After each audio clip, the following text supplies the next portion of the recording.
Steve Bechindo, bonjour. Bonjour, monsieur Georges. Vous venez de tenir une plénière qui était consacrée à la validation des mandats des suppléants des deux députés qui ont eu la promotion. Et arrivé à celui qui devait remplacer les ministres Pembelongo, ça posait problème. À quel niveau s'accroche? Maintenant, en tout cas, on ne comprend pas ce qu'on veut en train de nous apprendre ici, dans cette province. J'ai eu l'honneur de présider la commission de validation du mandat des députés dont les titulaires étaient devenus ministres. Alors, pour les cas du suppléant du ministre Pembelongo, on a dû attendre une lettre de démenti de son premier suppléant qui s'était compromis en faisant des dénonciations calomnieuses. Nous avons attendu, il a apporté ce document. Alors nous ne comprenons pas pourquoi, au moment de les valider, on va inventer des trucs de gauche à droite, on ne comprend plus rien. Les textes sont clairs. C'est le premier suppléant qui doit être validé et non le deuxième suppléant. Voilà. Comment on veut nous faire marcher sur notre constitution? On ne sait pas. Donc c'est vraiment... Et que dit la loi? La loi dit que le premier suppléant doit être validé. Merci. Et là, ça ne demande pas que le président ou le bureau soumettent la plénière à un vote à main levée. Non, il n'y a pas de vote à main levée pour ça parce que les textes sont clairs. Même notre règlement intérieur est clair. Merci, honorable. Bon, ok. Honorable Cédric, vous avez validé un suppléant, l'autre vous l'avez rejeté. Pour quelle cause? Nous ne l'avons pas rejeté. Vous m'avez très bien suivi lors de mes interventions au sein de l'Assemblée plénière. J'ai commencé par condamner le travail ambitieux de la commission PAJ. C'est un travail que moi personnellement j'avais déjà traité. Il restait qu'une lettre de démenti du premier suppléant qui devrait être validée. Vous allez vous souvenir lors de la plénière précédente que je m'étais opposé à la remise du dossier à la commission PAJ. Pourquoi? Je savais qu'il restait qu'un seul document qui était la lettre de démenti du premier suppléant qui devrait être validé. Fort malheureusement, le membre du bureau, le membre de la plénière ne m'avait pas compris. Et aujourd'hui, on se retrouve dans un flou total.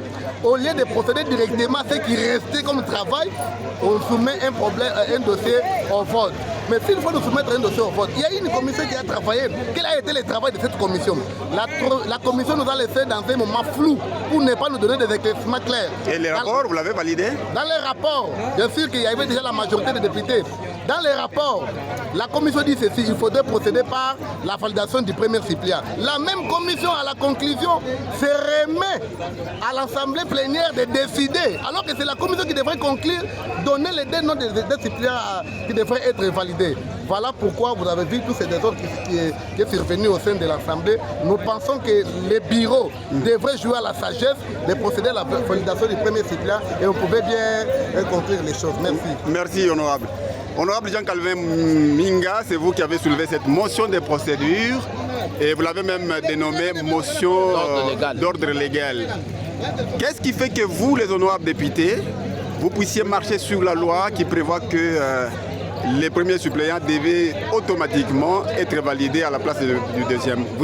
Qu'est-ce que vous reprochez? Qu'est-ce que la plénière reproche? Je vais remonter à la genèse. Vous savez qu'il y a de l'injustice qui règne au Kasaï. L'injustice c'est à tous les niveaux, mais nous déplorons si c'est au niveau de l'organe délibérant. Au niveau de la première institution, c'est malheureux pour le peuple kassaïen qui n'a aucun espoir sur cette législature. Vous connaissez que je vous avais déjà dit depuis le début, vu l'égoïsme de tous les gens qui voulaient tout prendre, Tchikapa lui-même partout, ils étaient dans l'obligation de violer la loi comme ils veulent. Les garçons ici devraient être validés avec les autres. Son titulaire est dans une fonction d'incompatibilité depuis juin 2024. On a gelé parce qu'il y a les hommes forts au Kasaï et au lieu d'avoir les lois fortes, les institutions fortes, voilà la faiblesse des animateurs de la province du Kasaï à tous les niveaux. Cette fois-ci, c'est la violation flagrante de la première institution, la plénière animée par le vice-président Mataba. Alors, je veux vous dire que la loi est claire. La loi fait ceci. Ouais. Dès que le titulaire du mandat occupe une fonction incompatible, Conséquence, le premier suppléant remplace. Et on procède par la vérification des pouvoirs.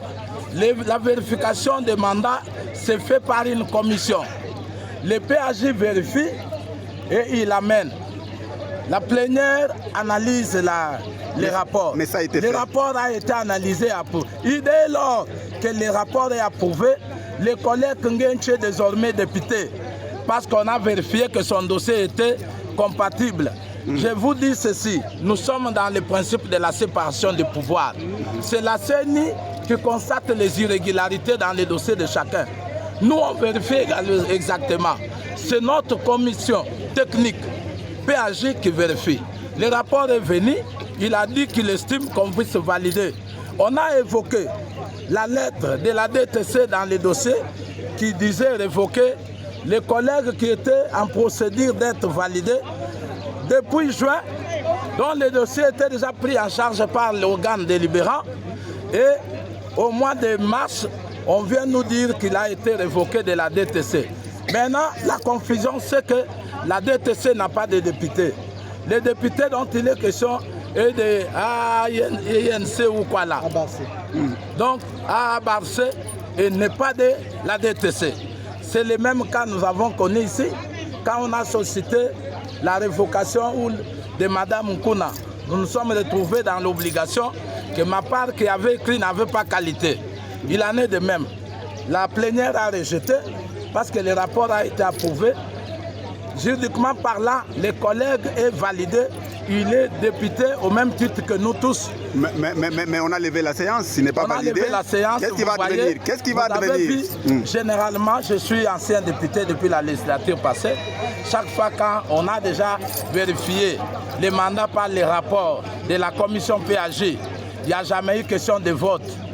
Alors, cette violation que le président de la plénière qui a conduit le débat, nous avons contesté, raison pour laquelle on est sorti. On prouve que nous restons dans la position, que le collègue a déjà été validé suivant les rapports qui doivent être gardés dans les tiroirs de notre organe. Donc nous mettons en garde seulement les bureaux. S'il vous plaît, honorable, si par exemple on ne les valide pas et que c'est le deuxième suppléant qui est validé, est-ce que vous allez... va entrer ici par quel canal? Dès lors qu'on a déjà validé les rapports qui reconnaissent les premiers. Donc il y a les deuxièmes, il y a déjà ce qu'on appelle verrou judiciaire. Merci. Donc le deuxième, son dossier ne peut pas entrer. C'est le dossier du premier. Malgré les manœuvres du bureau, nous allons bientôt là saisir la cour d'appel pour la suspension référée, que ça soit renvoyé, la décision du président, le fait qu'il y a déjà les rapports qui a été adopté par la plénière. Retenez que la plénière est souveraine. Merci beaucoup. Dès qu'on a validé, on a voté les rapports qui a vérifié les mandats, c'est fini. Merci honorable, merci.